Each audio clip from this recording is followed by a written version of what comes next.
The global financial crisis in 2008 left behind many things: a recession, housing meltdown, widespread bankruptcies, and most significantly, a decade-long economic expansion. It also created the longest bull run in history. Stocks were at all-time high. Unemployment rate fell to a half-century low. Some might call it a Goldilocks economy, until it wasn't.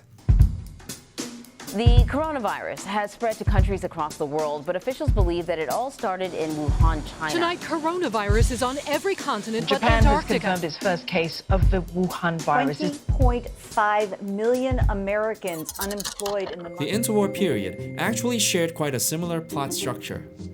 When World War I ended, the world experienced an economic depression.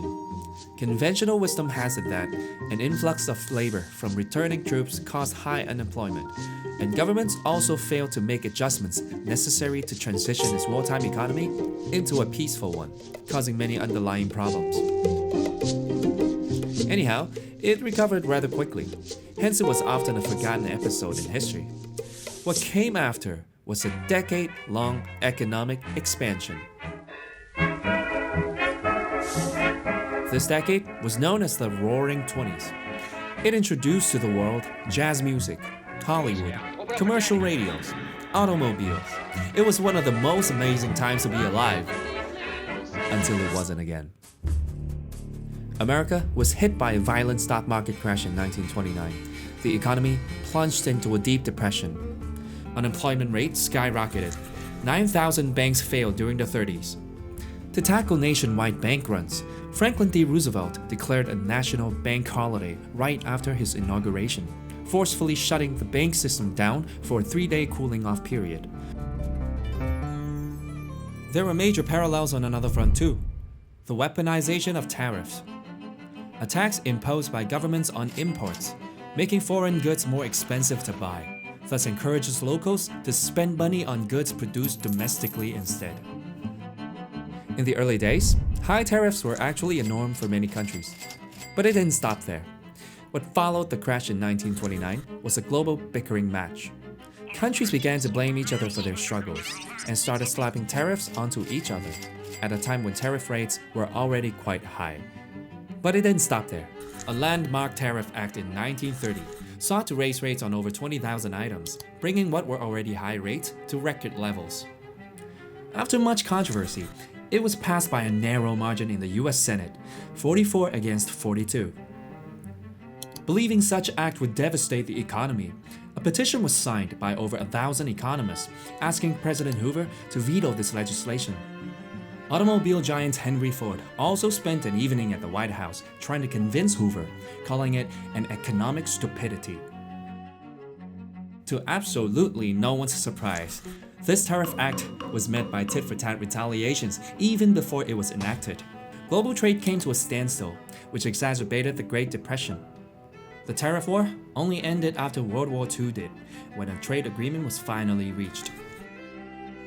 If this sounded like a movie you had seen before, it's because you kind of had.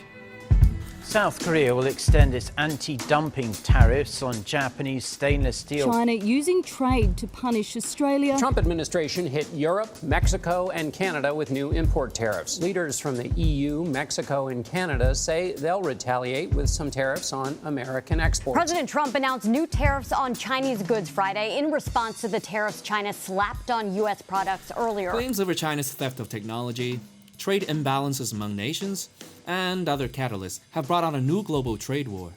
Talks of economic decoupling have resurfaced. The supply chain disruption from this pandemic certainly added insult to injury. 4 million gallons of milk was dumped. While it's fair to compare both eras given their similar time intervals and parallel events, it doesn't mean things will play out the same way it did, because the circumstances are also just as different as they were similar. For example, the Fed stepped in both eras, but the measures today dwarf those from 100 years ago. Sterling was world reserve before the Great Depression, not USD.